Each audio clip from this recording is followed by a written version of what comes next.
7వ తారీఖు వరకు కూడా దేవుడు ఎంతగానో కాచి కాపాడినంత దేవాతి దేవునికి స్తోత్రం చెప్తాం. దగ్గరగా స్తోత్రం, స్తోత్రం, హల్లెలూయా.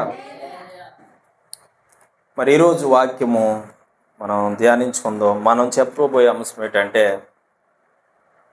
మంచి మార్గము కావాలంటే ఏం చేయాలి?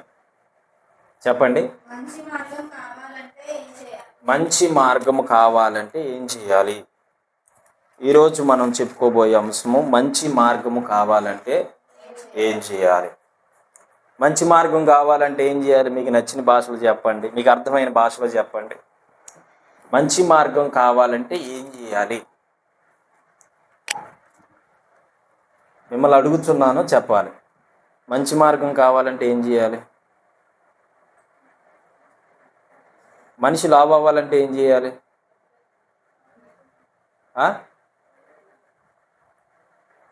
మనిషి ఎండిపోవాలంటే సెల్ ఎవరు ఇచ్చారు?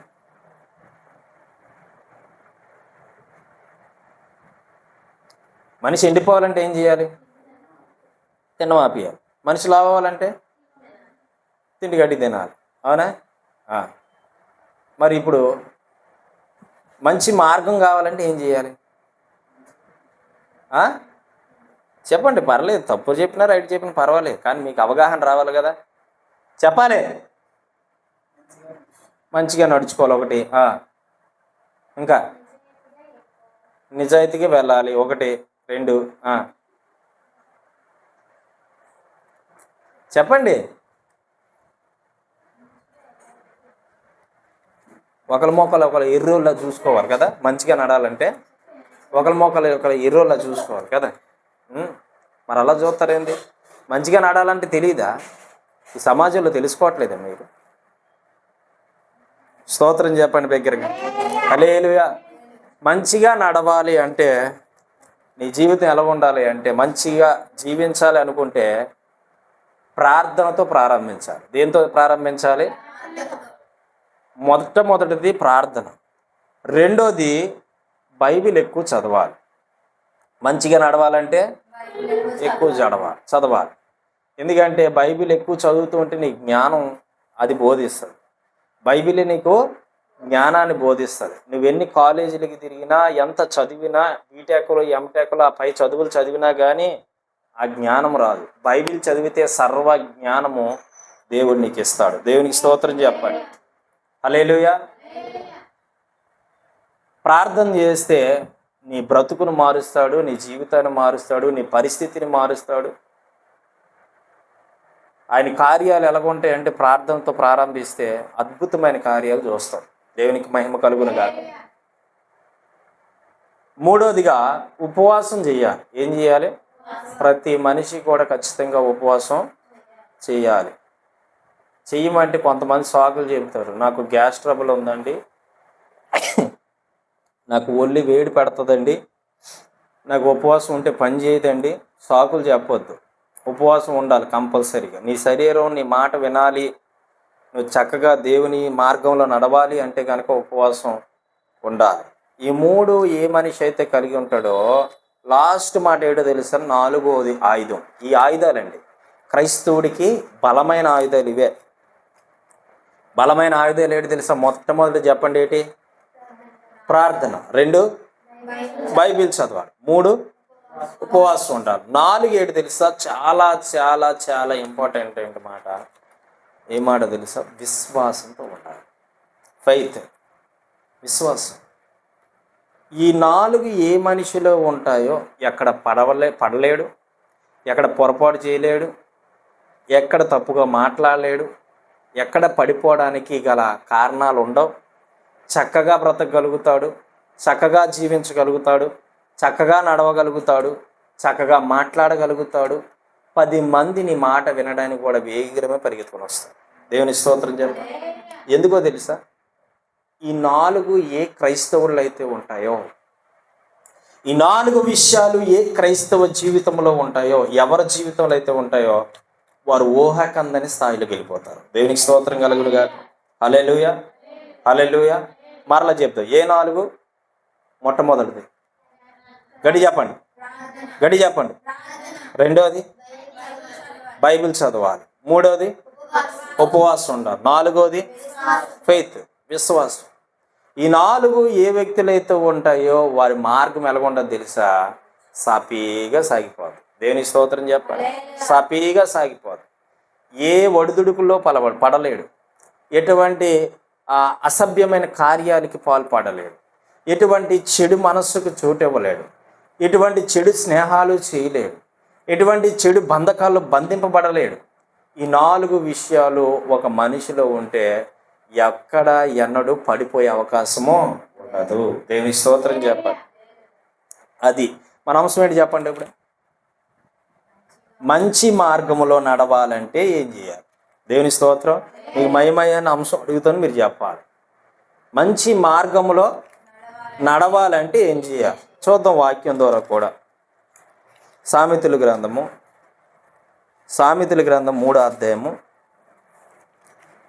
3వ అధ్యాయము 5, 6 వచనాలు.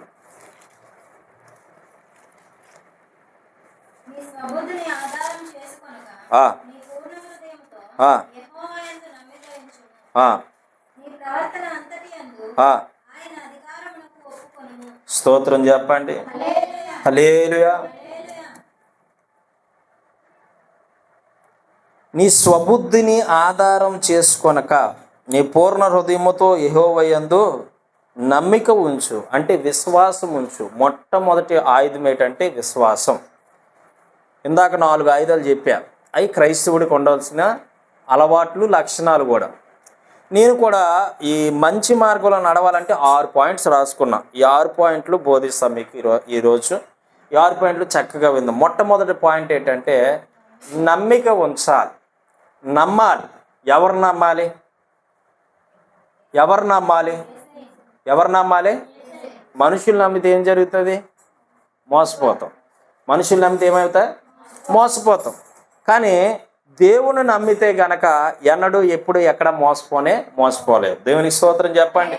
ఇక్కడ ఏమని చెప్తున్నదంటే వాక్యము, నీ స్వబుద్ధిని ఆధారం చేసుకోక, అంటే నీకున్నటువంటి బుద్ధి ఉంటుంది చూడు, అది చెప్తుంది. నీకున్న మనసు ఉంటుంది చూడు, అది చెప్తుంది. దాని మీద నువ్వు ఎన్నడూ ఎప్పుడు ఆధారపడొద్దు. ఆధారపడక నీ పూర్ణ హృదయముతో యెహోవాయందు నమ్మిక ఉంచు. నా దేవుడు చేస్తాడు, నా దేవుడు చేయగలడు, నా దేవుడు అద్భుతాలు జరిగించగలడు, నా దేవుడు కార్యాలు మొదలు పెడితే ఆగవు, నన్ను ఊహకందలేని స్థాయిలో నడిపిస్తాడు అని నమ్ముతూ ఉన్నట్లయితే ఖచ్చితంగా ఆయన నడిపించే శక్తి కలిగిన దేవాతి దేవుడు ఆయన. స్తోత్రం చెప్పండి. హల్లెలూయా. ఆయన నడిపిస్తాడా? నడిపించలేడా? ఎవరినైనా ఎక్కడైనా ఎప్పుడైనా నడిపించగలుగుడు. హల్లెలూయా. సముద్రం మీద దేవుడు నడుచుకుంటూ వస్తూ ఉంటే ఒక శిష్యుడు అడుగుతాడు. ఆయన పేరు ఏం పేరు చెప్పండి? ఏం పేరు? పేతురు. పేతురు అంటాడు, అయ్యా ప్రభువా, నేను కూడా సముద్రం మీద నడాలి, నేను కూడా సముద్రం మీద నడవాలని ఆశ ఉందయ్యా అంటే నడిపించాడా లేదా దేవుడు? నడిపించాడా లేదా? మరి నీవెందుకు నడలేవు? నీవెందుకు అలా జీవించలేవు? అంత విశ్వాసముతో నువ్వెందుకు బ్రతకలేవు? నీళ్ళ మీద నడవగలుగుతాం ఎవరైనా? ఈ లోకంలో ఎంత శక్తి కలిగిన వారైనా నీళ్ళ మీద నడవగలుగుతారా? నడవలేదు. కానీ పేతురు నడిచాడు అంటే తనకి ఫుల్ ఫెయిత్ ఏంటంటే, నా ప్రభు నన్ను పిలిచిండు, నా ప్రభు నా మాట విన్నాడు, అయితే నా ప్రభు నన్ను నడిపించగలడు అనే విశ్వాసముతో ముందుకు అడిగేశాడు. దేవుని స్తోత్రం చెప్పండి. హల్లెలూయా. హల్లెలూయా. మోషే జీవితంలో కూడా మనం చూసినట్లయితే, జాగ్రత్త వినాలి నా మాటలు చక్కగా. మోషే జీవితంలో కూడా చూసినట్లయితే ఫరో సైన్యము దండెత్తి వస్తూ ఉన్నారు. మోషే మీదకి, ఇశ్రాయేల్ ప్రజల మీదకి దండెత్తుకొని వస్తూ ఉంటే మోషేకు బలమైన ఆయుధం ఏంటి తెలుసా? ఫెయిత్. దేవుని స్తోత్రం చెప్పండి. విశ్వాసం. నమ్మిక ఉంచాడు. ఈ విశ్వాసం చాలామంది క్రైస్తవ జీవితాల్లో ఈరోజు లేదు. ఈ విశ్వాసం చాలామంది క్రైస్తవ బ్రతుకుల్లో ఈరోజు లేదు. నా దేవుడు చేయగలడు అనేటువంటి నమ్మకము లేదు. ఈరోజు క్రైస్తవులు ఎలా తయారైపోయారంటే, ఏదో మందిరానికి వెళ్తున్నాం, వస్తున్నాం, బేనులు పొందుకుంటున్నాం, చాలు ఇంకా. కానే కాదు. విశ్వాసంతో నిలబడు. దేవుని స్తోత్రం చెప్ప. ప్రభు కనబడతాడంటే కనబడతాడు, ఉన్నాడంటే ఉన్నాడు. గాలి ఉందా? ఉందమ్మ గాలి. గాలి ఉందా? గాలి పట్టుకోగలుగుతావా? పట్టుకోలేవు. నీరు తాగేయచ్చు. ఈ ప్రపంచంలో బలమైన ఆయుధం ఏంటి చెప్పండి? బలమైంది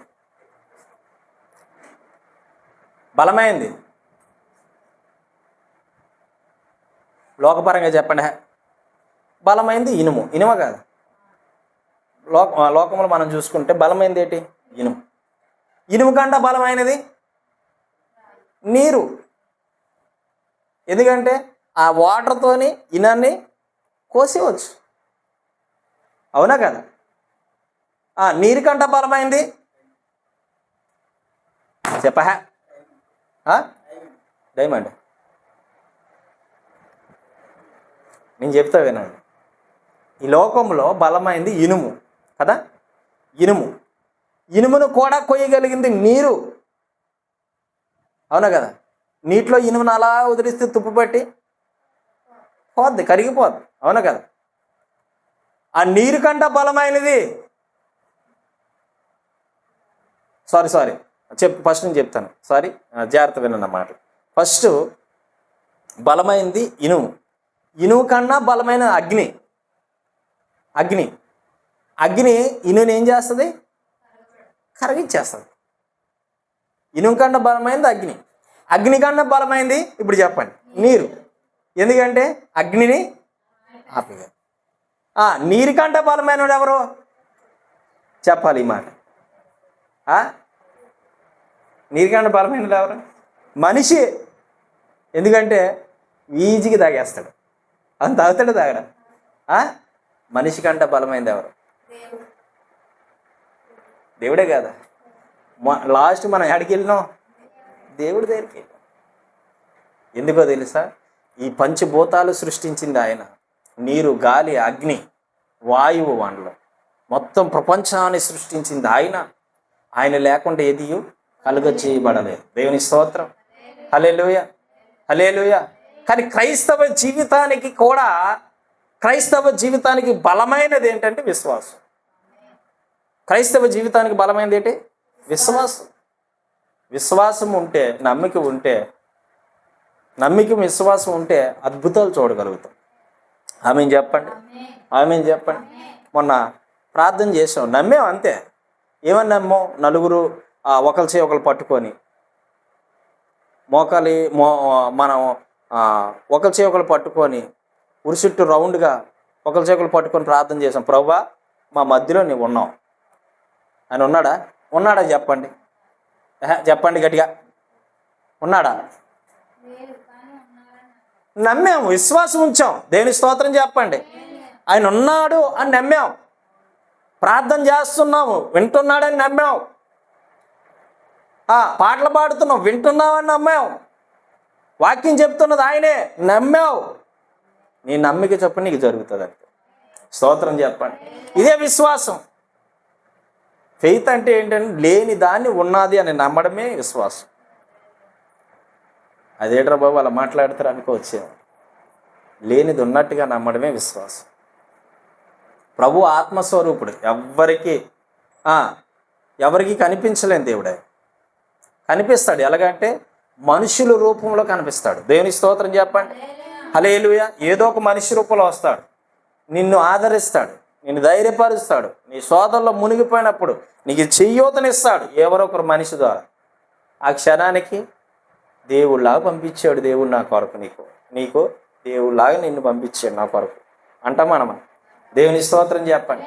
హల్లెలూయా. ఇప్పుడు మనం చెప్పుకోబోయే అంశం ఏంటి? మంచి మార్గం కావాలంటే ఏం చేయాలి? దేవుని స్తోత్రం చెప్పాలి. హల్లెలూయా. మయ్యాన్ని మిమ్మల్ని అడుగుతూ ఉంటాను, చెప్పాలి. రెండో పాయింట్ చూడండి. దేవుని వాక్యాన్ని అనుసరించాలి. మొట్టమొదటి పాయింట్ ఏంటి? విశ్వాసంతో బ్రతకాలి. మంచి మార్గంలో నడవాలంటే విశ్వాసంతో బ్రతకాలి. మంచి మార్గంలో నడవాలంటే దేవుని వాక్యాన్ని చదవాలి. వాక్యాన్ని 119వ కీర్తన ఒకసారి తీద్దాం. 119వ కీర్తన 105 వచనం. 119, 105.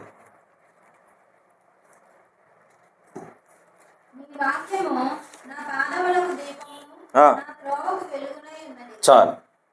చూడండి, రెండోది ఏంటంటే దేవుని వాక్యాన్ని చదవాలి, ఆచరించాలి.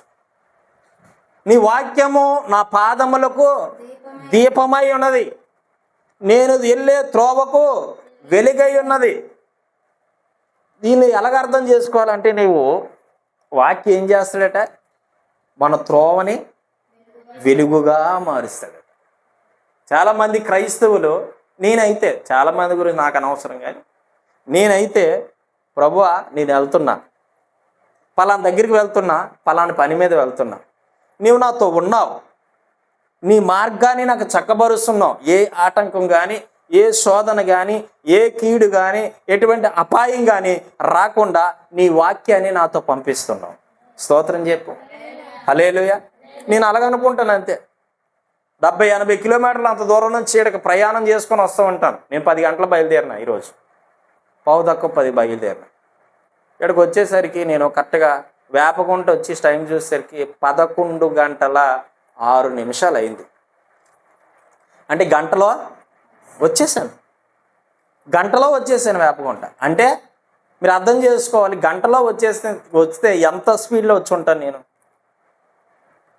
60లో వచ్చాను, 60లో వచ్చాను.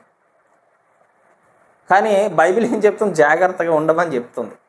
కానీ నేనేమనుకున్నాను, ప్రభు అక్కడ టైం అయిపోతుందయ్యా, కొద్ది బేగ బయలుదేరలేకపోయినా నేను క్షమించయ్యా అనుకొని ఆయన దగ్గర క్షమాపణ వేడుకుంటూ, మేము తిన్నగా నువ్వు వెళ్ళే మార్గంలో నువ్వు వాక్యాన్ని ఉంచు ప్రభా, నీ వెలుగు నుంచి ప్రభా, ఏ అపాయము దరిచేరకుండా కాపుదల ఉంచు ప్రభా అని నేను అనుకుంటాను. మామూలు సపోజ్ అన్యులు అయితే ఏం చేస్తారు చెప్పండి? అన్ని జనంగా అయితే ఇది చేస్తారు. రాజు నువ్వు ఎదురొస్తే మంచిదిరా, నాకు నువ్వు ఎదురొస్తే బాగా జరుగుతుందిరా, నువ్వు బోని కొడితే బాగా జరుగుతుందిరా, నువ్వు ఏది నా ముందుండి చేసినా బాగా జరుగుతుందిరా అంటారు. రాజు కూడా ఎదురొచ్చిన కొన్ని సందర్భాల్లో నీకు యాక్సిడెంట్ అవ్వకపోదు. అర్థమవుతుంది? అదేంటి, ఆ మనిషి ఎదురొచ్చినా సరే యాక్సిడెంట్ ఏంటి ఏది అనుకోవచ్చు. అంతే, ఆ రోజుకి అలా జరగాలంతా జరిగిపోదు. ఎందుకు? అన్నిలకి దేవుడు తోడే ఉంటాడా? మనకి ఆయన తోడే ఉన్నాడని నమ్మాలి. వాక్యాన్ని ఏం చేయాలి? నమ్మాలి. స్తోత్రం చెప్పండి. హల్లెలూయా, హల్లెలూయా. అందుకే 127 కీర్తనలో ఒక మాట ఉంటుంది. ఏ మాట అంటే, నిన్ను కాపాడే దేవుడు కొనకూడో నిద్రపోడు. నువ్వు హ్యాపీగా ప్రశాంతంగా పడుకోవడం కోసం ఆయన పడుకోకుండా నీ కోసం చూస్తాడు. అలా నువ్వు హ్యాపీగా బ్రతకడం కోసం తన జీవితాన్ని త్యాగం చేశాడు. నువ్వు హ్యాపీగా ఉండడం కోసం తన జీవితాన్ని ఏం చేశాడు? రక్తము మొత్తం కార్చి ప్రాణం పెట్టాడు. నీ హ్యాపీనెస్ కోసం ఆయన బలి చేసినావు. ఇంత చక్కని దేవుడు నీకు ఎక్కడ దొరుకుతాడు? ఇంత చక్కని యేసయ్య నీకు ఎక్కడ దొరుకుతాడు? దేవుని స్తోత్రం చెప్పండి. హల్లెలూయా, హల్లెలూయా. నువ్వేం చేయాలంటే, ప్రభువా నేను వెళ్తూ ఉన్నాను, నీ వాక్యాన్ని నాతో పంపించు, నీ వాక్యాన్ని నాతో పంపించు ప్రభు. కొంతమంది అన్యులు నువ్వు ఎదురు రారా అంటారు. నాకు ఎవరైతే చెడ్డోళ్ళు అంటారో వాళ్ళు ఎదురు చూసుకుంటాను నేను. ఎందుకో తెలుసా? నేను వాక్యాన్ని పాటిస్తాను కాబట్టి. దేవునికి మహిమ కలుగును కాక. హల్లెలూయా. నాకు చాలామంది చెప్తుంటారు, వాళ్ళు అది చేయాలి, ఇది చేయాలి, ఇలా చేయాలి, అలా చేయాలి. నో, ఏ పాటించిన. ఎందుకో తెలుసా? వాక్యమే నా జీవితానికి ఆధారం. ఆమెను చెప్పండి. వాక్యమే నా బ్రతుకును మార్చింది, వాక్యమే నా జీవితాన్ని మార్చింది. వింటున్న మీ బ్రతుకులు మార్చింది కూడా వాక్యమే. మనిషిని ఎప్పుడు ఎవరు ఎన్నడూ మార్చలేరు. వాక్యమే మనిషిని మార్చగలుగుతాడు. దేవుని స్తోత్రం చెప్పండి. హల్లెలూయా. రెండోదిగా దేవుని వాక్యాన్ని చదవాలి. చదవడమే కాదు, ఆచరించాలి. ఆచరించంటే ఆచరణలోకి తీసుకురావాలి దాన్ని. దేన్ని? వాక్యాన్ని ఆచరణలోకి తీసుకురావాలి. అంటే ప్రభువా నేను వెళ్తున్నా, నీ వాక్యాన్ని నాతో పంపించు. నీ వాక్యము నా పాదములకు దీపమై ఉంది, నేను వెళ్ళే త్రోవకు వెలుగై ఉంది. అంటే యేసు ప్రభువే నీ ముందు నడుస్తూ ఉంటే నీకు ఏ అపాయం రాదు. యేసు ప్రభువే నీతో ఉంటే ఏ సమస్య నీ వైపు రాదండి. యేసు ప్రభువే నీతో ఉంటే ఏ బాధ నీ వైపు రాదండి. దేవుని స్తోత్రం చెప్పండి. హల్లెలూయా, యేసు ప్రభువే నీతో ఉంటే ఎటువంటి కష్టము నీకు రాదండి. యేసు ప్రభు లేక, యేసు ప్రభుతో సాంగత్యం చేయక, యేసు ప్రభు మార్గంలోనే రండి ప్రభా, నాతో ఉండండి ప్రభా అనేటువంటి విధానంలో రాక చాలామంది ఏమైపోతున్నారో తెలుసా? పడిపోతున్నారండి. దేవునికి స్తోత్రం చెప్పండి. హల్లెలూయా. మూడోదిగా ఇది చాలా ఇంపార్టెంట్ ఏంటంటే మాట. మొదటిది ఏంటి చెప్పండి? మొదటి పాయింట్ ఏంటి? నువ్వు ఎక్కడో ఉన్నావు, నువ్వు ఇక్కడే ఉండాలి. అర్థమైందా? నీ బ్రెయిన్ ఏడో పెట్టావు, అటువంటి విధంగా పెట్టవద్దు అసలు. మొట్టమొదటి ఏంటి చెప్పండి? రెండోది వాక్యాన్ని చదవాలి, ఆచరించాలి. రెండోది. ఇప్పుడు మన అంశం ఏంటి చెప్పండి? మన అంశం మంచి మార్గం కావాలంటే ఏం చేయాలి? మీరు వినట్లేదు, ఏదో వింటున్నాం అన్నట్టు విధంగా ఉంటున్నారు. నా మాట అర్థం కావట్లేదు మీకు? అర్థమవుతుందా? అర్థమవుతుంది. మరి అర్థమైతే ఎందుకు చెప్పలేకపోతుంటారు మీరు బ్రెయిన్స్ ఇక్కడ లేవు, మీ బుర్రలు ఎక్కడో పెట్టుకున్నారు. బుర్రలు ఇక్కడ పెట్టండి, మనసు ఇక్కడ పెట్టండి. వాక్యము ఇంత కూడా మీరు మిస్ అయితే, వాక్యం మిస్ అయ్యారనుకో మీరే పాడవుతారు. నాకేం సంబంధం లేదు చెప్తున్నాను. బోధించడమే నా పని. అర్థమవుతుందండి? బోధించడం మాత్రమే నా పని. మీరు మిస్ అయితే మీరే పాడవుతారు. దేవుని వాక్యాన్ని ఎలా పడితే అలాగా ఆలకించకూడదు. చాలా శ్రద్ధగా ఆలకించాలి, చాలా భక్తితో ఆలకించాలి, చాలా చక్కగా ఆలకించాలి.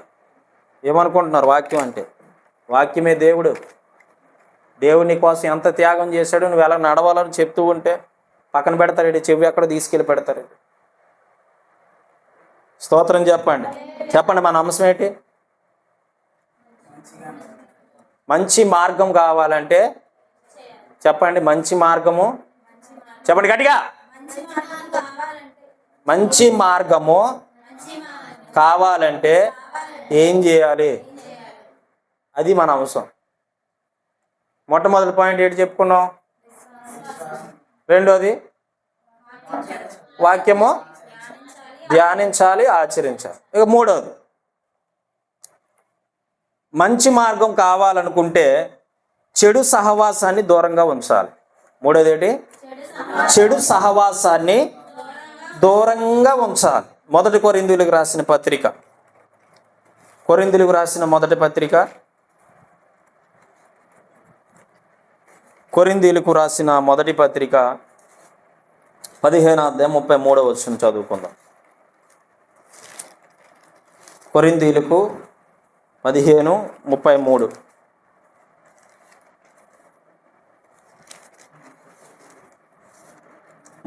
వచనము చదువుకుందాం. చూడండి. మోసపోకడి దుష్ట సాంగత్యము మంచి నడవడిని చేర్పును.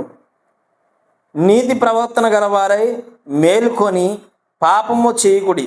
దేవుని గూర్చిన జ్ఞానము కొందరికి లేదు, మీకు సిగ్గు కలుగుటికే ఇట్లా చెప్పుచున్నాను. దేవునికి స్తోత్రం చెప్పండి. హల్లెలూయా. మూడో పాయింట్ ఏంటి? మన మూడో పాయింట్ చెడు సహవాసాన్ని ఏం చేయాలి? దూరంగా ఉంచాలి.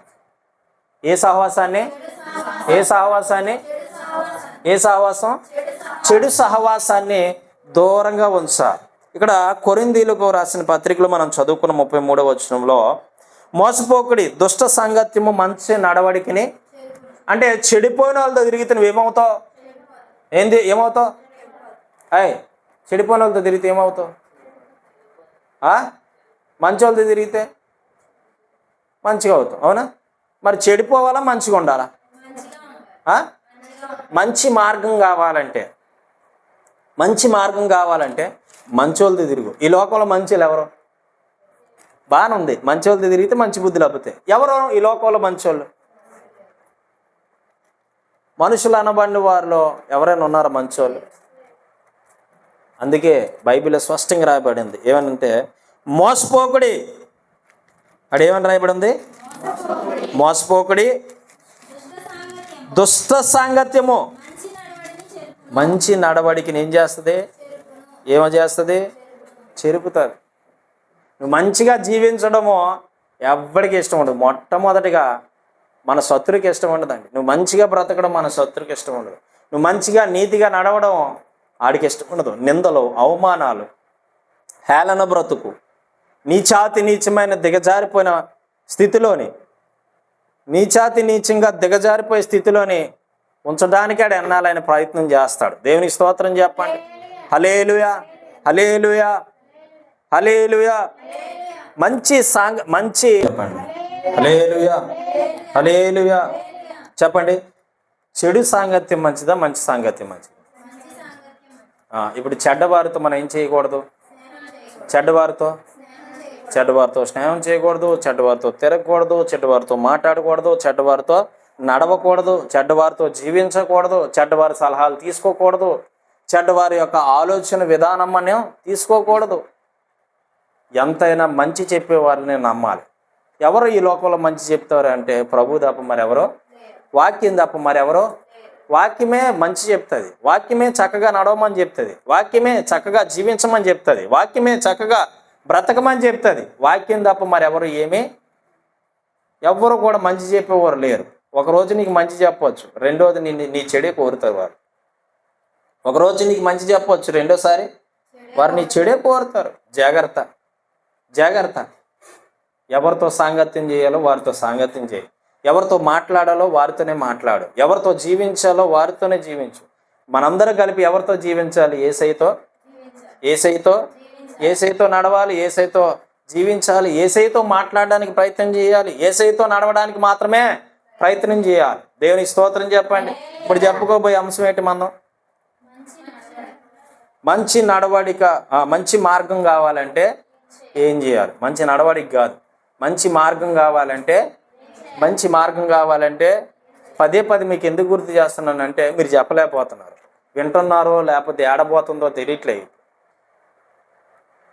చెడు స్నేహాలు మనకి పంచేవు, చెడు మార్గాలు మనకి పంచేవు, చెడు యొక్క జీవితాలు మనకి పంచేవు. చక్కగా బ్రతకాలి, నీతిగా బ్రతకాలి, యథార్థంగా బ్రతకాలి, పరిశుద్ధంగా జీవించాలి, పరిశుద్ధంగా బ్రతకాలి. ఏ విషయంలో పాపం ఉండడానికి వీల్లేదు. ఇంకో విషయం తెలుసా? మీరు చక్కగా బ్రతికినాను నిందలు, అవమానాలు, ఎన్నో హేళన బ్రతుకులు, ఎంతో ఇలా చెడిపోతుంది అలా చెడిపోతుంది అనుకుంటున్నారా? అనుకోని ఎవరు అనుకున్నా నీకేమీ ఇబ్బంది లేదు. నువ్వు చక్కగా ఉన్నావో లేదో నీకు తెలియాలి, నీ ప్రభువుకు తెలియాలి. నువ్వు చక్కగా జీవిస్తున్నావో లేదో నీకు తెలియాలి, నీ ప్రభువుకు తెలియాలి. నువ్వు చక్కగా బ్రతుకుతున్నావో లేదో నీకు తెలియాలి, నీ ప్రభువుకు తెలియాలి. నువ్వు చక్కగా నడుచుకుంటున్నావో లేదో నీకు తెలియాలి, నీ ప్రభువుకు తెలియాలి. జాగ్రత్త, జాగ్రత్త. నువ్వు చక్కగా జీవించడానికి ప్రయత్నం చేయి. ఇక నాలుగో మాట ప్రేమతో వినయముతో జీవించాలి. దేంతో జీవించాలి? మనం చెప్పుకోబోయే అంశం ఏంటి? మంచి మార్గంలో నడవాలంటే ప్రేమతో వినయముతో జీవించాలి. మొట్టమొదటి పాయింట్ ఏంటి? రెండో పాయింట్ ఏంటి? మూడోది అది. నాలుగోది ప్రేమ కలిగి వినయము కలిగి జీవించాలి. చూడండి, మీకా గ్రంథము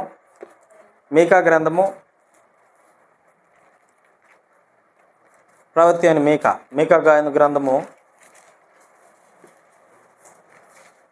6వ అధ్యాయం 8వ వచనం ఒకసారి చదువుదాం. 6వ అధ్యాయము 8.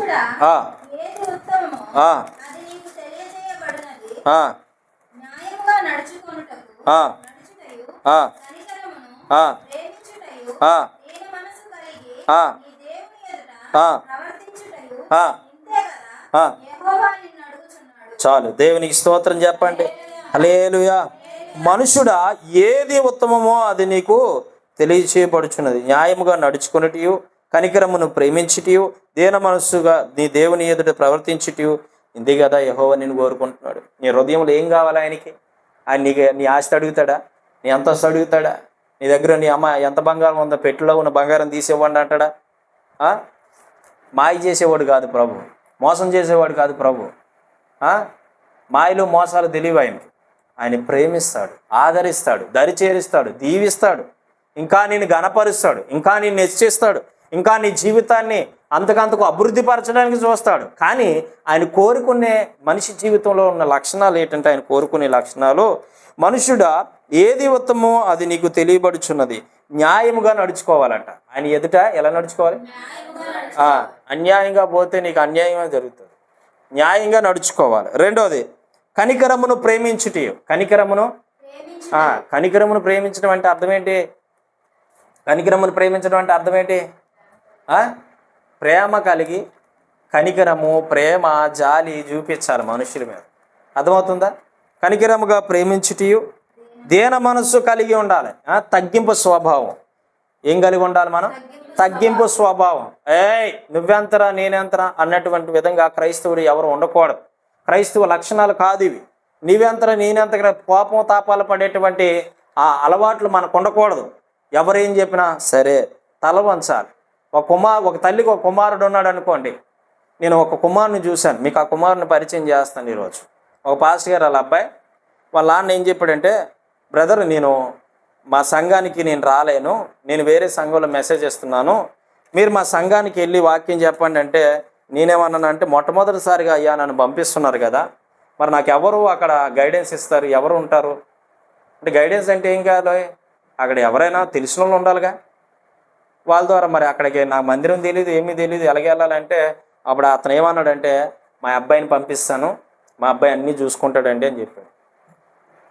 మా అబ్బాయి అన్నీ చూసుకుంటాడండి అని చెప్పాడు. ఆ అబ్బాయిని నాతో పంపించాడు. ఆ అబ్బాయికి ఇప్పుడు ఒక 20 సంవత్సరాలు ఉంటాయి.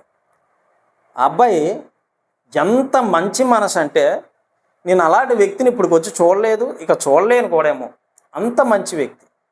చాలా నీట్గా ఉంటాడు, చాలా చక్కగా ఉంటాడు. ఆ మాట పొందిక, ఆ ఆలోచన విధానము, ఆ తలంపు విధానం, మంచి సింగరు, మంచి మ్యూజిక్ సిస్టమ్, ఎంత మంచి వ్యక్తి అంటే అలాంటి అబ్బాయిని నేను చూడలేదు.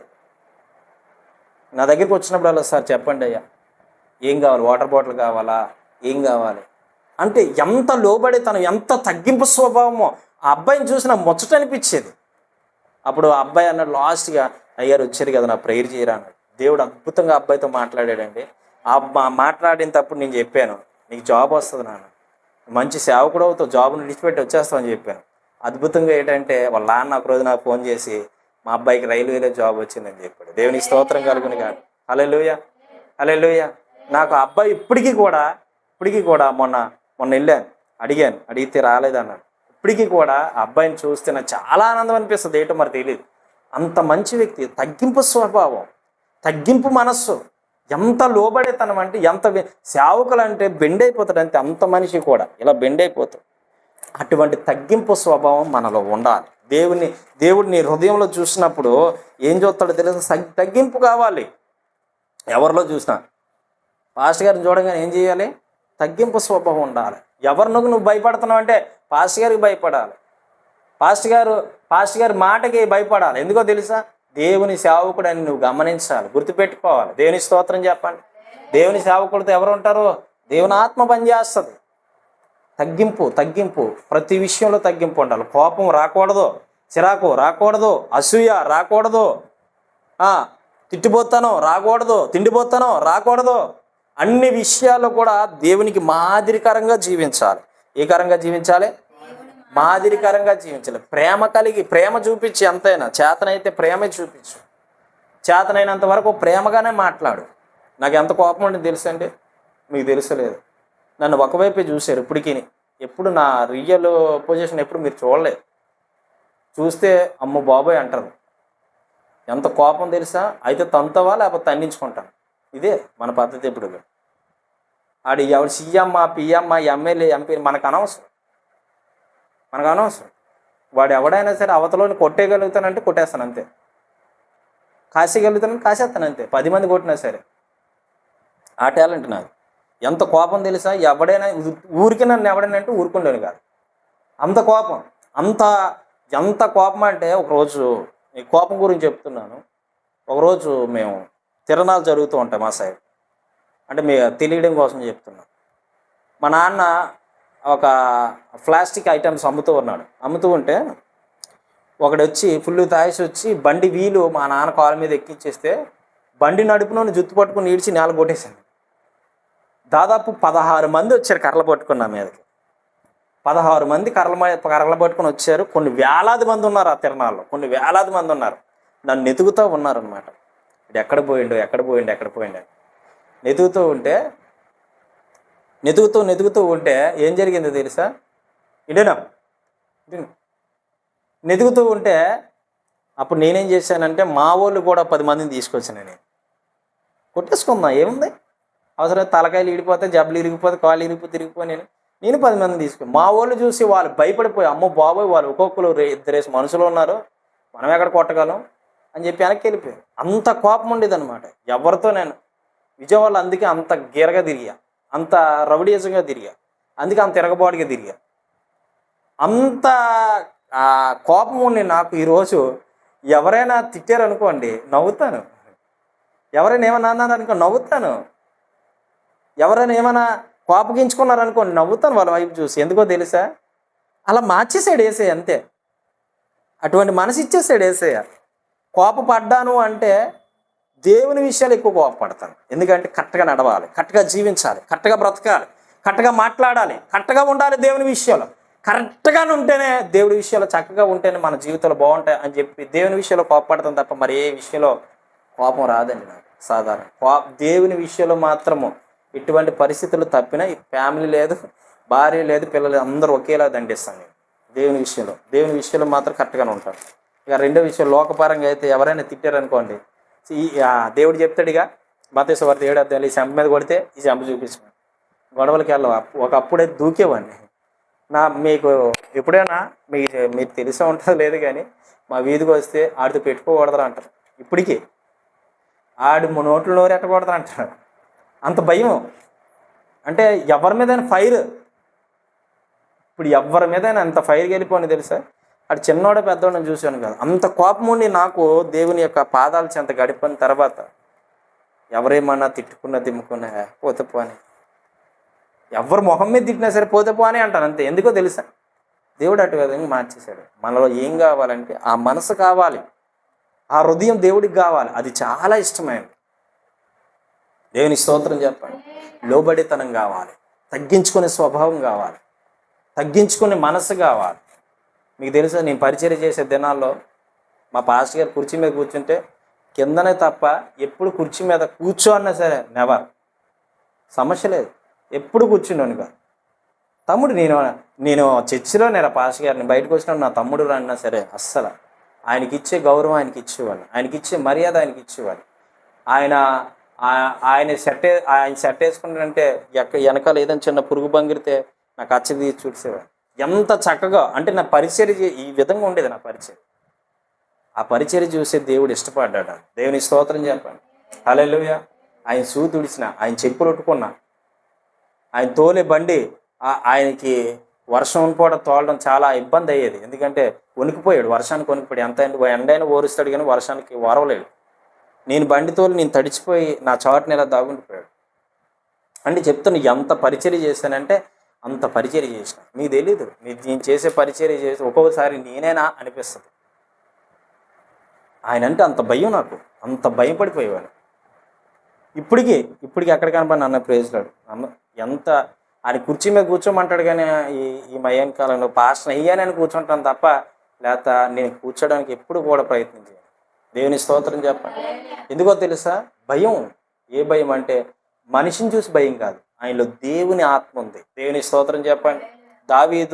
సౌలు జీవితం చూసుకుంటే సౌలుని చంపడానికి దావీదు మీద ఎంతో నిందలేసి దావీదుని చంపడానికి చూసిన దావీదుకి అవకాశం వచ్చిన ఎందుకు చంపలేదు తెలుసా? ఆయన మీద అభిషేకం పనిచేస్తుంది. దేవుని స్తోత్రం చెప్పండి. ఏం పనిచేస్తుంది? ఆ అభిషేకాన్ని గౌరవించాలి, దేవుని ఆత్మను గౌరవించాలి, దేవుని శక్తిని గౌరవించాలి, దేవుని మహిమను గౌరవించాలి. మనిషిని గౌరవించకపోయినా పర్వాలేదండి, దేవుని అభిషేకం ఉన్న దైవదాసుడు అంటే చాలా ఇదిగా ఉండాలి మనం. దేవుని స్తోత్రం చెప్పండి. ఆ దరిదాపుల్లో నిలబడడానికి కూడా మన అర్హులం కాదన్నట్టు విధంగా ఉండాలన్నమాట. ఆ ప్రభావం, ఆ మహిమ, నేను అమ్మో ఆయన పట్టుకోవడమా, ఆయన ముట్టుకోవడమా అమ్మో అనేటువంటి విధంగా భావించాలి. ఆ విధంగా ఎప్పుడైతే లోబడి చక్కగా, అంటే సేవకుడు భయపడమని చెప్పట్లే, దేవుని ఆత్మకు భయపడమని చెప్తున్నా. అందరూ సేవకుడు కూడా ఒక మనిషే, ఒక ఆయన నాకు ఫోన్ చేసి అంటాడు, మీలాంటి గొప్ప దైవజనులు మా ఇంటికి రావడం మాకు ఎంత అదృష్టం అన్నాను. నేను రావడం వల్ల ఏమి ఉండదయ్యా, ఐఎమ్ జీరో, మన దగ్గర ఏం లేదు. మనం వస్తే ఏదో జరిగిపోద్ది అనుకుంటే అది భ్రమ. దేవుడు వస్తే జరుగుతుంది, దేవుడు చేస్తే జరుగుతుంది, దేవుడు అద్భుతమైన కార్యాలు జరిగిస్తే జరుగుతాయి. మనం రావడం వల్ల ఏమీ జరగదు. దేవుని స్తోత్రం చెప్పండి. హల్లెలూయా. కాబట్టి దేవుని దగ్గర నువ్వు వెలగొండలతో లోబడి ఉండాలి, తగ్గించుకొని ఉండాలి. సేవకుడు ఏం చెప్పినా సరే సార్, సరే అయ్యారు, అంతే. రెండో మాట వీళ్ళే అనడానికి వీలే లేదు, సరే అంతే. ఏదో ఒకవేళ కోపపడిన సేవకుడు, నేను చెప్పాను పరిచర్య విషయాలకు వచ్చేది చాలా కోపంగా, చాలా కరెక్ట్గా ఉంటాను, కోపపడతాను. ఎందుకో తెలుసా, మన దేవుణ్ణి, మన కొరకు ప్రాణం పెట్టిన దేవాది దేవుణ్ణి ఎలాగుండాలో మనం తెలుసుకోవాలి. దేవుని స్తోత్రం చెప్పండి. ఇప్పుడు మనం చెప్పుకోబోయే అంశం ఏంటి? మంచి ఏం చేయాలి? మొట్టమొదటి పాయింట్ ఏంటి చెప్పండి, రెండో పాయింట్ ఏంటి చెప్పండి, మూడో పాయింట్, నాలుగో పాయింట్ ప్రేమతో వినయమతో జీవించాలి. దేవుని స్తోత్రం చెప్పండి. మీకు చేతనైనంత వరకు మీరు క్రైస్తవులు అనబడితే, నేను క్రైస్తవ ముద్ర వేసుకున్నాను, నీ క్రైస్తవులు అంటే ప్రేమించు, ఎదుటి మనిషిని ప్రేమించు, ఎదుటి వ్యక్తిని ప్రేమించు, నీ ఇరుగు పొరుగు వారిని ప్రేమించు, నీ బంధువు మిత్రులు స్నేహితులు ప్రేమించు, నీ అన్నదమ్ములు అక్క చెల్లెలు ప్రేమించు, నీ బంధువులు స్నేహితులు రక్త సంబంధాలు అందరినీ ప్రేమించు, చేతనైనంత వరకు ప్రేమించు తప్ప ఎప్పుడు ద్వేషించొద్దు. దేవుని స్తోత్రం చెప్పండి. హల్లెలూయా, హల్లెలూయా. ఎంతైనా ప్రేమించు, ఎంతైనా ప్రేమించు, ఎంతైనా ప్రేమించు, అంతే తప్ప ఏ విషయంలో కూడా నీకు చేతనైనంత వరకు ప్రేమించడానికి ప్రయత్నించు. అందరినీ ప్రేమించాలంటే అక్కడ సిచ్యువేషన్ బట్టి. దేవుని స్తోత్రం చెప్పండి. హల్లెలూయా, హల్లెలూయా. ఆ దేవుడే, ప్రేమించమన్న దేవుడే కొన్నిసార్లు హెచ్చరించాడు కూడా, దండించాడు కూడా. హల్లెలూయా. కాబట్టి ఏ విషయంలో ఎలాగ ఉండాలో ఈ దైవికపరమైన జ్ఞానం ఉంటే అదే నిన్ను నడిపించేస్తుందండి. దేవుని స్తోత్రం చెప్పండి. హల్లెలూయా. ఐదో పాయింట్, ప్రార్థన చేయాలి. ఏం చేయాలి? ప్రార్థన చేయాలి. ఫిలిప్పీయులకు రాసిన పత్రిక 4వ అధ్యాయం 6-7 వచనాలు. ఫిలిప్పీయులకు రాసిన పత్రిక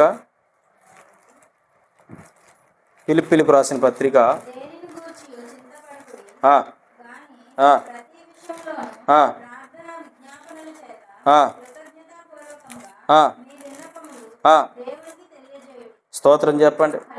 హల్లెలూయా. ఏ విషయం వచ్చినా నువ్వు చింతపడిన అవసరం లేదు, బాధపడిన అవసరం లేదు, కష్టపడిన అవసరం లేదు. ఎందుకో తెలుసా, నా బాధ, నా సమస్య తీసే ఒక ఆయన ఉన్నాడు. ఆయనతో నా బాధ చెప్పుకుంటా, ఆయనతో నా కష్టం చెప్పుకుంటా, ఆయనతో నా ఇబ్బందులు చెప్పుకుంటా, ఆయనతో నా బాధలు, నా కష్టాలన్నీ చెప్పుకుంటా, నా ధైర్యము నా ప్రభువే అన్నట్టు విధంగా మీరు నడవాలి. దేవుని స్తోత్రం చెప్పండి. హల్లెలూయా. ఫిలిప్పీయులకు రాసిన పత్రిక 4వ అధ్యాయం 6-7 వచనాలు మనం చదువుకున్నాం. మరొకసారి చూడండి. దేనిని గూర్చి చింతపడుకుడు కానీ ప్రతి విషయంలోనూ ప్రార్థన విజ్ఞాపనల చేత కృతజ్ఞతాపూర్వకముగా మీ విన్నపములు దేవునికి తెలియజేయడు. మీకు ఏ కష్టం వచ్చినా మొట్టమొదట ఎవరికి చెప్పాలని చెప్పాను? ఎవరికి చెప్పాలి? దేవునికి చెప్పుకోవాలి. మనుషులకి ఎప్పుడు చెప్పొద్దు. నీకు ఎంత కష్టం వచ్చినా మనిషి దగ్గరికి వెళ్ళొద్దు, ఎంత బాధ వచ్చినా మనిషి దగ్గరికి వెళ్ళొద్దు, ఎన్ని ఇబ్బందులు వచ్చినా మనిషికి చెప్పొద్దు. మనుషులు చెబితే ఈరోజు నీ మంచి కోరచ్చు, రేపు నీ చెడు కోరుతారు.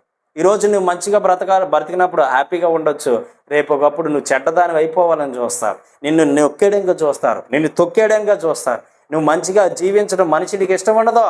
ఏ మనుషుడికి కూడా నువ్వు బ్రతుకుతూ ఉంటే, నువ్వు చక్కగా జీవిస్తూ ఉంటే, నువ్వు చక్కగా నడుచుకుంటూ ఉంటే ఈ లైఫ్ అయిపోవాలి, వీడు పాడైపోవాలి, వీడి బ్రతుకు నాశనం అయిపోవాలి, వీడి జీవితం నాశనం అయిపోవాలి, ఈ విధంగా చూస్తారు తప్ప ఎవ్వరూ కూడా నువ్వు మంచిగా బ్రతకడానికి ఇష్టపడరు, మంచిగా జీవించడానికి ఇష్టపడరు. కానీ నీకు వచ్చిన ప్రతి సమస్య, నీకు వచ్చిన ప్రతి బాధ, నీకు వచ్చిన ప్రతి ఇబ్బంది, నీకు వచ్చిన ప్రతి ఒక్క అనారోగ్య పరిస్థితి మొట్టమొదటిగా దేవాది దేవుని యొక్క పాద సన్నిధిలో మోకరించి ప్రార్థన చేసి ప్రభువు దగ్గర మాత్రమే చెప్పాలి. దేవుని స్తోత్రం చెప్పండి. నీకు అప్పున్నా దేవుడి చెప్పు, నీకు సమస్య ఉన్నా దేవుడి చెప్పు, నీకు బాధలున్నా దేవుడి చెప్పు, దేవుని ఆత్మకు అప్పగించు, ఆయన చూసుకుంటూ పోతా ఉంటాడు. ఆమెను చెప్పండి. హల్లెలూయా, హల్లెలూయా. ఏ విషయంలో కూడా నువ్వు మనవపూర్వకంగా అంటే ప్రార్థనతో దేవుని అడుగుతూ ఉండాలి. ప్రభా, నా పరిస్థితి ఎలాగుందయ్యా, నా జీవితం ఎలాగుందయ్యా, నా బ్రతుకు ఎలాగుందయ్యా, నా సమస్య ఎలాగుందయ్యా, నా యొక్క జీవిత విధానం ఎలాగుంది, నేనేం చేయమంటావు, ఎలా చేయమంటావు, ఎలా నడుచుకోమంటావు, ఎలా జీవించమంటావు, ఎలా బ్రతకమంటావు, నాకు చెప్పయ్యా, నాతో మాట్లాడయ్యా అని ప్రభువుని అడుగుతూ పరీక్షించుకుంటూ దేవుని ఎదుట నిజముగా బ్రతికితే అద్భుతాలు ఏంటో మనం చూడగలుగుతాం. దేవుని స్తోత్రం చెప్పండి. హల్లెలూయా, హల్లెలూయా. కాబట్టి మన జీవితంలో దేవుని ఆధారం చేసుకుంటూ బ్రతకాలి. దేవుని ఆధారం మనుషులతో చెప్తారు కొంతమంది, నా పరిస్థితి ఎలాగుందమ్మా, నాకు 10,000 సాయించి, నాకు 20,000 సాయించి, నాకు 50,000 సాయించి, నాకు ఎలాగుంది, నా పరిస్థితి ఎలాగుంది, ఎందుకు నువ్వు దేవుడి మీద ఆధారపడలేకపోతున్నావు? నువ్వు క్రైస్తవుడి కాదా? క్రైస్తవు ఉన్న లక్షణంలో లేవా నీలో? నీ జీవితము దేవుని మీద ఆధారపడి బ్రతుకులేదా? నువ్వు దేవుని మీద ఆధారపడి జీవించట్లేదా నీవు? అంటే నీ యొక్క జీవితము మనుషులకి స్వార్థంగా మార్చేసుకుంటున్నావు. నువ్వేం చేస్తున్నావు? మనుషుల దగ్గరికి వెళ్ళి నాకు అవ్వా, నాకు 10,000, నాకు 20,000, నాకు 50,000 ఎందుకు మనుషులు అడుగుతున్నావు? మనుషులు అడగ సహాయం, దేవ సహాయం అడుగు. దేవుడు సహాయకుడిగా నీకు నిలబడతాడు. దేవునికి స్తోత్రం చెప్పండి. హల్లెలూయా, హల్లెలూయా. మనుషుల మాటలు ఎప్పుడు ఎలాగుంటో తెలుసా? నీకు ఈరోజు రూపాయి ఇవ్వచ్చు, రేపు చెప్తారు నేను. అవునా కాదు? ఈరోజు నీకు మంచిగా చూడవచ్చు, రేపు నేను ఆ రోజుల్లో ఆదుకున్నాను కాబట్టే, ఆ రోజుల్లో నిన్ను ఆదుకున్నాను కాబట్టే నువ్వు ఈ స్థితిలోకి వచ్చినావు. అర్థమవుతుందా? కానీ దేవాది దేవుడు అలాగండి. ఆ రోజు నువ్వు తిండి లేని పరిస్థితుల్లో, ఆ రోజు నువ్వు బ్రతుకు సరిలేని పరిస్థితుల్లో నిన్ను బాగు చేసి ఇంత విధంగా నిలబెట్టానని ఏ రోజైనా ప్రభు చెప్పాడు ఏ సేవకుడితోనైనా? కానీ మనుషుడు చెప్తాడు. మనుషులకి దేవునికి చాలా తేడా ఉంది. జాగ్రత్త సుమ్మి, జాగ్రత్తగా బ్రతకాలి. అందుకే జాగ్రత్తగా నడవాలి. మన ఇక్కడ ఏం చెప్తుంది ఫిలిప్పీయులకు రాసిన పత్రికలో చూడండి ఒకసారి. దేనిని గురించి చింతపడుగుడు కానీ ప్రతి విషయంలోనూ ప్రార్థన విజ్ఞాపనల చేత కృతజ్ఞతాపూర్వకంగా మీ విన్నపములు దేవునికి తెలియజేయడు. విన్నపములు అంటే ఏంటి? మన కష్టాలు, మన బాధలు, మన సమస్యలు, మన ఇబ్బందులు, మన ఆటంకాలు, మన పోరాటాలు, మన సమస్యలు దేవుడికి అప్పగించి వితిన్ సెకండ్స్లో దేవుడు కార్యం చేసి చూపెడతాడు. ఆమెను చెప్పండి. మన విశ్వాసమే మనకి ధైర్యాన్ని ఇస్తుంది. మన విశ్వాసమే మనకు భరోసాని ఇస్తుంది. మన విశ్వాసమే మనకే అద్భుతమైన కార్యాలు చేసే విధంగా మారిపోద్ది. దేవునికి స్తోత్రం కలుగును కాదు. ఇప్పుడు మనం చెప్పుకోబోయే అంశం ఏంటి చెప్పండి? మంచి మార్గంలో నడవాలంటే మొట్టమొదటి పాయింట్. రెండోది, మూడోది, నాలుగోది, ఐదోది ప్రార్థన చేయాలి. ఏ ప్రార్థన చేయాలి? నీ సమస్యలు, నీ బాధలు, నీ కష్టాలు, నీ ఇబ్బందులు, నీ యొక్క ఆటంకాలు, పోరాటాలు అన్నీ కూడా ఎవరితో చెప్పాలి? దేవుడు. మనుషులతో ఏ రోజు చెప్పదు. ఇది మొదలుకొని నువ్వేం చేయాలి తెలుసా? వాక్యమైన నీవు ఎప్పుడు కూడా మనుషుల వైపు వెళ్ళదు. మనుషులు నీ భర్తకి చెప్పొద్దు, నీ కుటుంబంలో ఎవరికి చెప్పొద్దు. మొట్టమొదటిగా ఫస్ట్ ఆఫ్ ఆల్ ఆయన ఎదుటి మోకరించి ప్రార్థన చేయి. ఆయన ఎదుటి మోకరించి ప్రార్థన చేసి నా సమస్య ఎలాగుంది ప్రభు అని చెప్పు. తప్పక ఆయన జయమిస్తాడు. లాస్ట్ పాయింట్ మాట్లాడుకుందాం. యేసు చెప్పిన మార్గంలో నడవాలి. యేసుక్రీస్తు ప్రభు వారు చెప్పిన మార్గంలో, యేసుక్రీస్తు వారు చెప్పిన మార్గంలో యోహాను సువార్త 14:6 ఒకసారి చూద్దాం. లాస్ట్ మాట 14వ అధ్యాయం 6వ వచనం. 14వ అధ్యాయము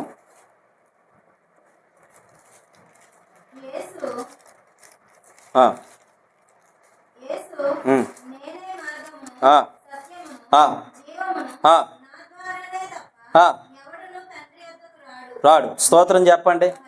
హల్లెలూయా. ఆయన ఏమంటున్నాడు? ఆయనే మార్గం, ఆయనే సత్యము, ఆయనే జీవము. నా ద్వారానే తప్ప తండ్రి వద్దకు మరి ఎవడో రాలేడు, రాడు కూడా. స్తోత్రం చెప్పండి. ఆయనే మార్గంగా మనకు మారిపోతాడు. కాబట్టి ఆయన చెప్పిన మార్గంలో మనం నడాలి. ఆయన మార్గం అనేటప్పుడు ఆయనే మార్గం అయినప్పుడు, ఆయనే జీవం అయినప్పుడు, ఆయనే సత్యమైనప్పుడు ఆయన మనం ఏం చేయాలి? వెంబడించాలి. ఏం చేయాలి? వెంబడించాలి. ఆయన్ని పట్టుకోవాలి, ఆయన్ని ప్రేమించాలి, ఆయన దరిచేరి ప్రభువా నీవు నాకు కావాలయ్యా, నీవు నన్ను ఆదరించేయ, నన్ను ప్రేమించేయ, నన్ను పోషించేయ, నన్ను నడిపించేయ. ఆయన మీద ఆధారపడిపోవాలి. ఏం చేయాలి? ఆయన మీద. ఎందుకంటే ఆయనే మార్గము. నీకు మంచి మార్గం చెప్పేదైతే ఎవరో? ఆయనే. లోకస్తులు చెప్పగలరా? నీ బంధువులు చెప్పగలరా? నీ రక్త సంబంధులు చెప్పగలరా? మరి ఎవ్వడు చెప్పలేడు. దేవుని స్తోత్రం చెప్పండి. ఎవరు చెప్పగలరయ్యా అంటే మంచి మార్గాన్ని బోధించగలరంటే యేసుక్రీస్తు ప్రభువారు తప్ప మరి ఎవరు కూడా బోధించలేరు. దేవుని స్తోత్రం చెప్పండి. రెండోది, ఆయనే జీవము. ఆయనే నీకు ప్రాణం పెట్టింది, నీకు ప్రాణ భిక్ష పెట్టింది. కరోనాలో నీ తాత తండ్రులు ఎంతోమంది చచ్చిపోయారు. నీ తలకమించిన వాళ్ళు ఎంతమంది చచ్చిపోయారు. కోట్లాది రూపాయలు కలిగిన వాళ్ళు ఎంతోమంది చచ్చిపోయారు. లక్షలాది రూపాయలు కలిగిన వాళ్ళు ఎంతమంది చచ్చిపోయారు. బంగారం సంపాదించారు, ధనధాన్యాలు సంపాదించారు, కార్లు బంగ్లాలు అన్నీ సంపాదించారు. ఏవి కూడా అటు పట్టుకెళ్ళకుండా భూమి మీద పెట్టేసి వెళ్ళిపోయిండు. మరి ఆడికంటే నువ్వు ధన్యుడు కాదా? వాళ్ళకంటే నువ్వు ధన్యత కలిగిన బ్రతుకులేదు. ఎందుకో తెలుసా? ఆయన నీలో జీవం ఉంచాడుక, ఇంకా నువ్వు బ్రతకడానికి మార్గం చూపిస్తున్నాడు ఆయన, నువ్వు చక్కగా నడవడానికి మార్గం చూపిస్తున్నాడు ఆయన.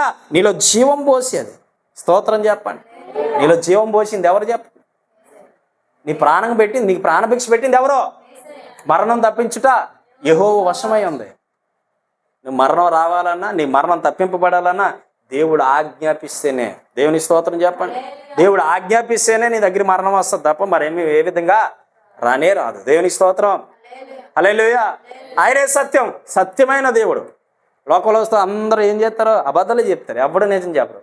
కానీ ఆయన నిజం చెప్పి నెరవేర్చే దేవుడు. స్తోత్రం చెప్పండి. నెరవేర్చే దేవుడు. నిజాలు చెప్తాడు ఆయన ఎప్పుడు కూడా. నేను మరలా రాబోతున్నాడు, ఆయన నిజంగా రాబోతున్నాడు. చనిపోయి తిరిగి 3వ దినం లేస్తానన్నా, లేచాడా లేదా? హల్లెలూయా. నేను తండ్రి చిత్తాన్ని నెరవేర్చడానికి వచ్చాను అన్నాడు, వచ్చింది. తండ్రి చిత్తాన్ని నెరవేర్చాడా లేదా?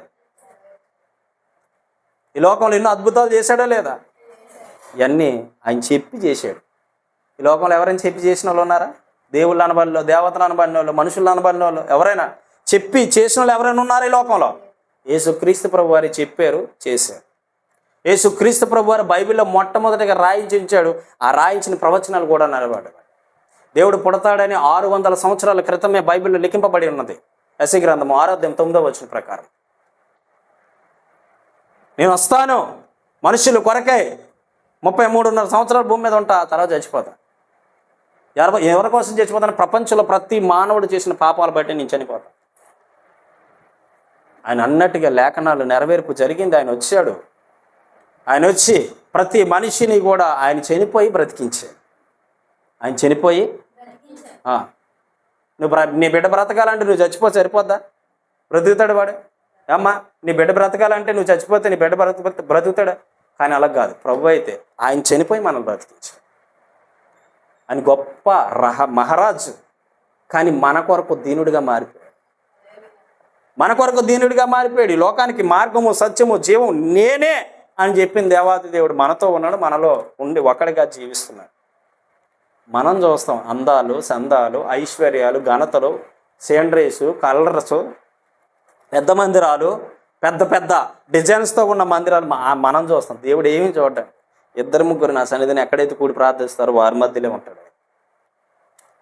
మనం చూస్తాం మనుషులుగా పెద్ద సేండ్రీ ఉండి, లైటింగ్స్ ఉండి, మంచి అన్నీ ఉండి, కీబోర్డు, తబలా, ప్యాడ్స్, జనాలు 2,000 మంది 3,000 మంది ఆ మందిరంలో ఉంటే అక్కడ దేవుడు ఉంటాడు అనుకుంటాడు. ఎంతమంది ఉన్న దేవుడు లేకపోతే 0. స్తోత్రం చెప్పండి. హల్లెలూయా, హల్లెలూయా. మనం అందుకే అడుగుతాం, ప్రతిసారి ప్రార్థన చేసినప్పుడు ఎలా అడుగుతాం? బలమైన స్తంభాలు ఇవ్వు ప్రభువా, బలమైన స్తంభం లాంటి మనుషులు ప్రభు అని ఎందుకు అడుగుతాం అనుకుంటున్నారు? దీనికే. వచ్చి వెళ్ళిపోయిన వాళ్ళు మనకొద్దు, అద్భుతాలు పొందుకొని వెళ్ళిపోయిన వాళ్ళు మనకొద్దు, ఆశ్చర్యమైన కార్యాలు చేసి దేవుడు చేసిన మేలులు పొందుకొని వెళ్ళిపోయిన వాళ్ళు మనకొద్దు. ఎంతోమంది వచ్చిండ్రు కానీ నిలబడ్డారా? నిలబడలేదు. దేవుని స్తోత్రం చెప్పండి. ఎందుకంటే మార్గము, సత్యము, జీవము ఆయనే ఉన్నాడు. ఆయన మనతో ఉన్నాడు. స్తోత్రం చెప్పండి. ఆ మనతో ఉన్న దేవుణ్ణే మనం ఇప్పుడు ఆరాధన చేస్తూ ఉన్నాం. ఇప్పుడు చెప్పండి, మనం చెప్పుకోబోయే అంశం ఏంటి? మంచి మార్గంలో ఏం చేయాలి? మొట్టమొదటి పాయింట్ విశ్వాసంతో ఉండాలి. 2వ పాయింట్ వాక్యాన్ని పాటించాలి, ఆచరించాలి. 3వది దూరంగా ఉండాలి. 4వది 5వది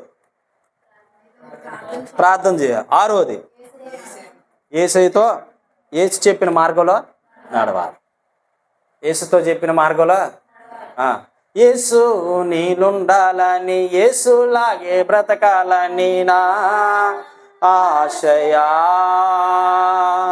యేసు నీ ఉండాలని, యేసులాగే బ్రతకాలని నా ఆశయా. నన్ను యేసువలే మార్చుటకు పంపబడిన వాడా, ఇప్పుడే దిగిరమ్మయ్యా. నన్ను యేసువలే మార్చుటకు పంపబడిన వాడా, ఇప్పుడే దిగిరమ్మయ్యా.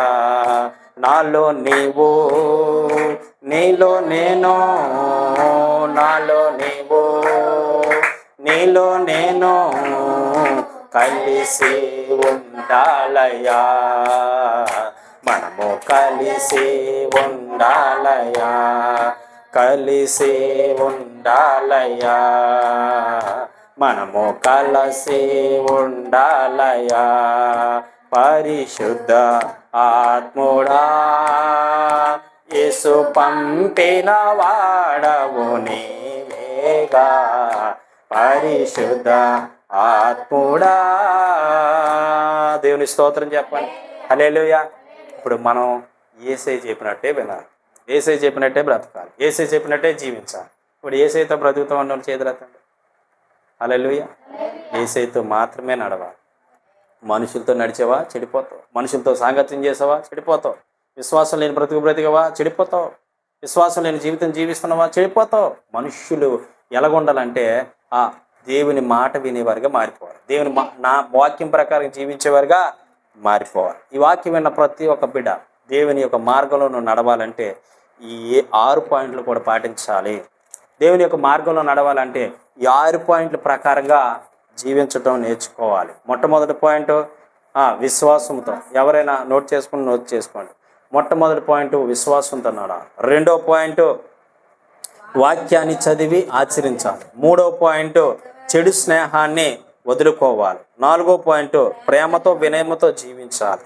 ఐదో పాయింట్ ప్రార్థన కలిగి ఉండాలి. ఆరో పాయింట్ యేసయ్య చెప్పిన మార్గంలో నడవాలి. ఒక మనిషి ఈ లాస్ట్ మాట చెప్పి ముగించేస్తున్నాను, బైబిల్ కూడా మూసేస్తున్నాను. ఒక మనిషి అంటాడు, ఎవరైనా కావచ్చు, నేను యేసుప్రభుని నమ్ముకున్నా, యేసుప్రభు మందిరానికి వెళ్తున్నా, యేసుప్రభుతో బ్రతుకుతున్నా, యేసుప్రభు చెప్పినట్లే జీవిస్తున్నా, కానీ నాకేంది ఇలా జరుగుతుంది అంటారు చాలామంది. కానీ ఈరోజు నేను చెప్తున్నా, ఆ వ్యక్తికి ఎవరైతే ఉన్నారో ఆ వ్యక్తి నేను చెప్తున్నా, ఆ మాట ఎవరైతే అనుకుంటున్నారో నేను చెప్తున్నా, నాకు జరగట్లే, నాకు ఇబ్బందులు ఎదురవుతున్నాయి, శోధనలు ఎదురవుతున్నాయి, బాధలు ఎదురవుతున్నాయి, కష్టాలు ఎదురవుతున్నాయి అని అనుకున్న ఆ వ్యక్తి చెప్తున్నాను, నీవు ఎంచుకున్న మార్గము సరైనది కాదు, నువ్వు నడిచే మార్గము సరైనది కాదు. అందులోంచి బయటకు వచ్చి ప్రభువు చెప్పినట్టు బ్రతుకు, తప్పక దేవుడు నిన్ను ఆశీర్వదిస్తాడు. దేవుని స్తోత్రం కలుగును కాదు, దేవుడి మాటలు దీవించును కాదు.